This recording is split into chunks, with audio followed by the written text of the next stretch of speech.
Now, the investing version, or rather the passive investing version of the IPL, is the Index Premier League, and much like its cricketing cousin, the draft here comprises of almost 250 index funds that an investor can consider for his or her portfolio. 250 is a slightly biggish number, which is why in this video we'll focus only on equity-oriented index funds, which is still about 150 numbers as we try to identify the best performing index funds over the last many years. In doing so, we'll size up not only those indices that are available for investment in the form of an index fund, as I look at trailing returns, annual returns, rolling returns wherever possible, with the idea being to arrive at a combination of 11 index funds and, more importantly, a framework that explains which index is more suited to your portfolio, much like how an IPL team needs the right combination of batsmen and bowlers to have a winning season. Let's begin.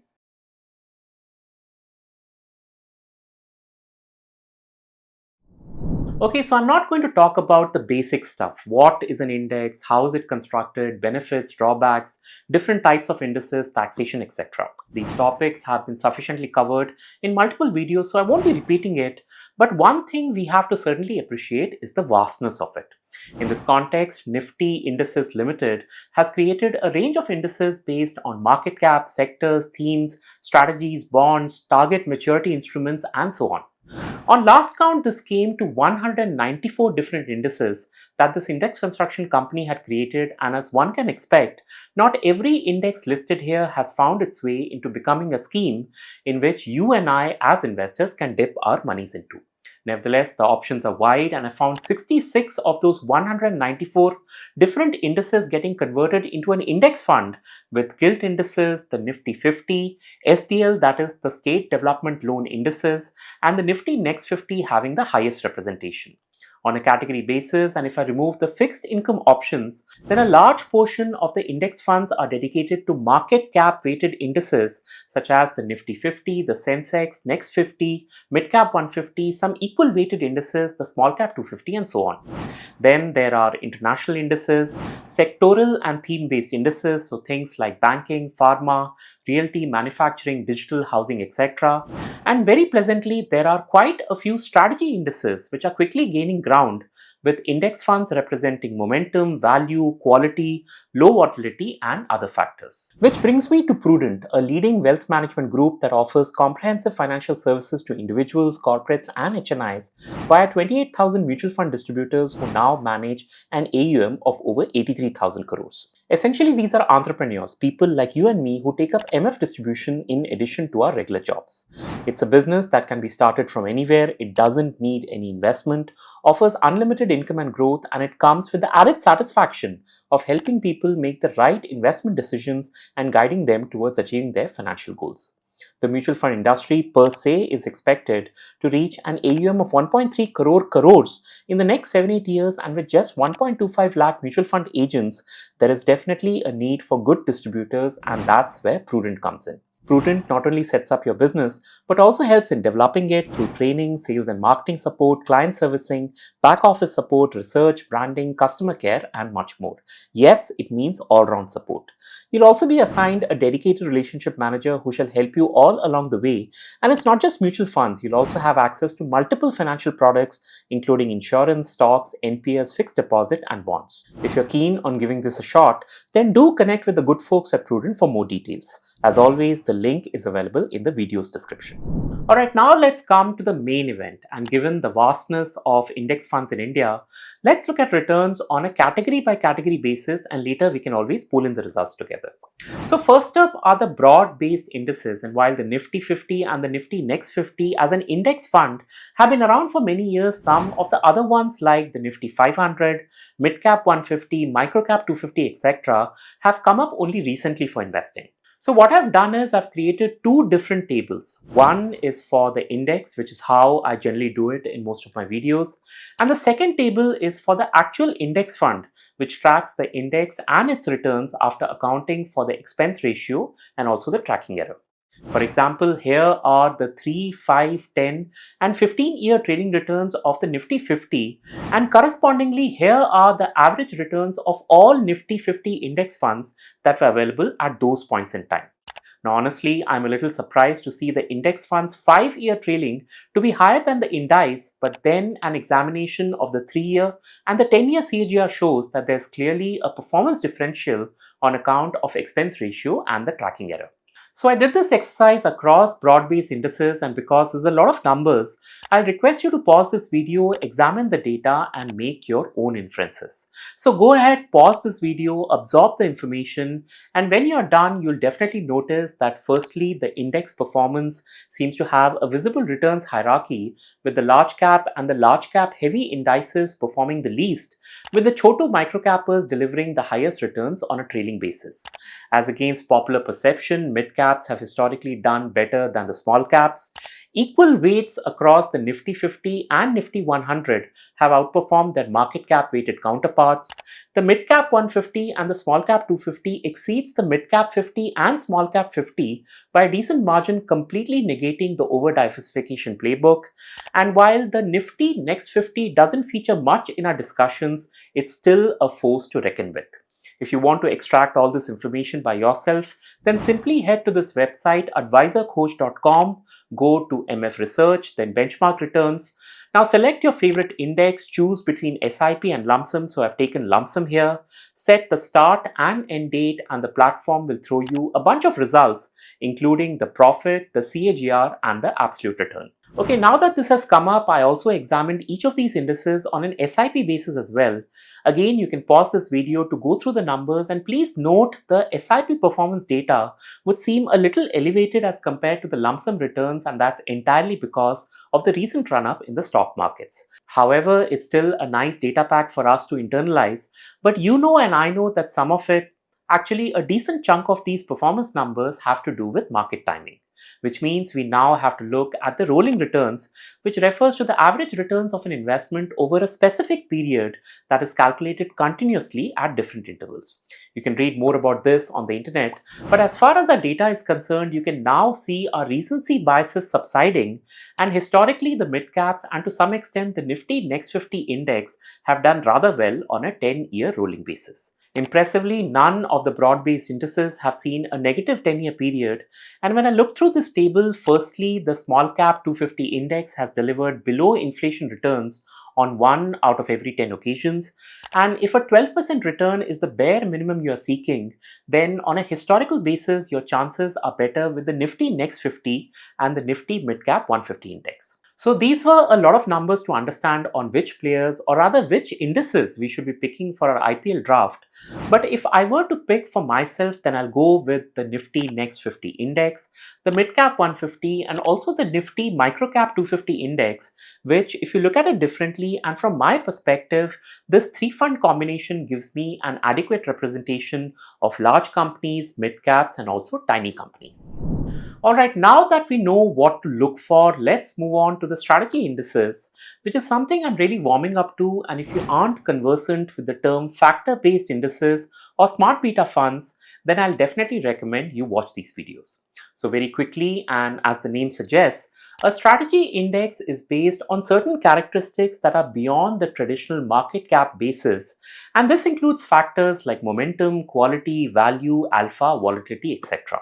Today, there are 35 such schemes for an investor to choose from, and it's a number that is steadily growing, with AMCs adding 7 to 8 factor-based funds every quarter. Now, obviously, every factor will work differently at different times, and while there's always the possibility of playing it tactically, over the long run, that is, in 10-15 years, certain strategies have proven to be better performers.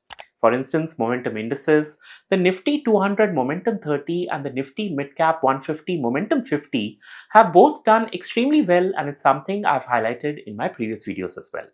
In that same context, the Nifty Alpha 50, which utilizes the Jensen's measure to pick 50 high alpha stocks, has been a top performer on a trailing basis, but as I explained earlier, there are some years when the strategy, or for that matter, any of the strategy indices, will do well, as we see here in 2014, 17, 20, 21 and 23, and in other years it will do a lot worse than other indices, especially the market cap ones.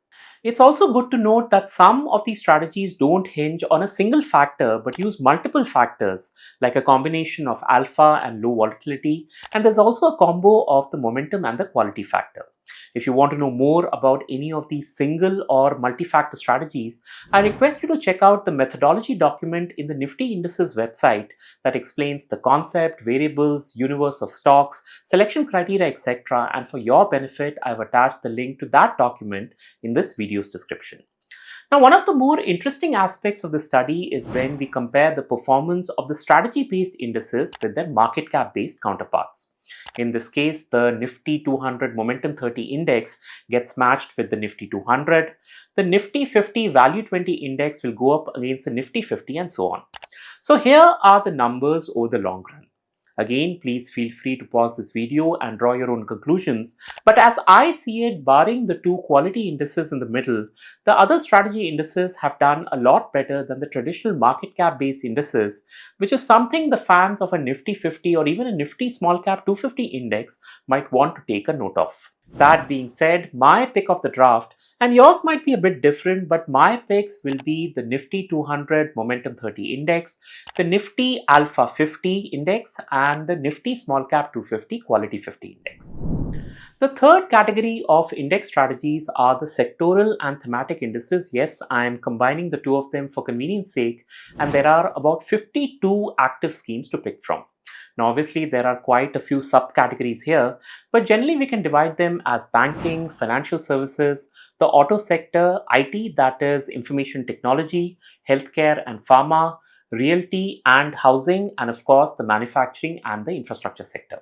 While these schemes and sectors have existed for many years in the actively managed mutual fund space, their index variant is somewhat recent, which means we'll have to rely on the specific indices, and here's their performance data.